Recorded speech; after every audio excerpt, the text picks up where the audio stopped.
team. Labis-labis ang kanilang kagalakan na may bahagi sa sambayan ng Pilipino ang kanilang tagumpay sa katatapos lang na World Championship sa Tampa Bay, Florida sa Amerika. Narito po ang ating interview sa ating mga atletang bidang-bida.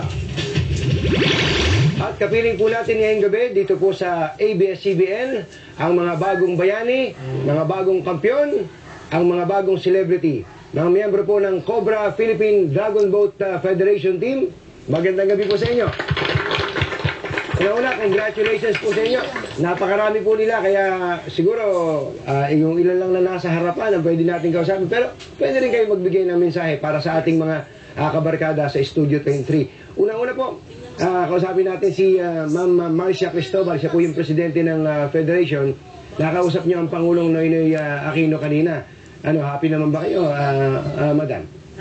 Opo, maligayang kami. Nagpapasalamat kami sa mainit na pagtanggap ng fellow Filipino dito sa ating bansa.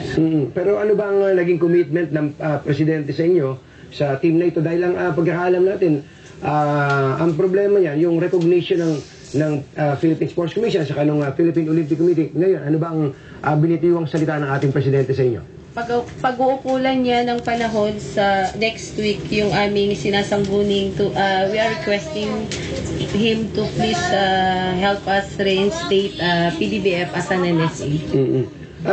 Medyo nagabunok, gaano po ba ka-importante na ma-reinstate yung organisasyon nyo bilang isang NSA? Mahalaga yun dahil magiging national team uli ang ating mga atleta, makatanggap uli sila ng kanilang alawanses. At of course, kung may SEA Games, may Asian Games, makalahok uli ang ating Philippine Dragon Warriors. Okay na okay yan, ano? Pero sa ngayon, paano nyo ba, siguro sa mga kasama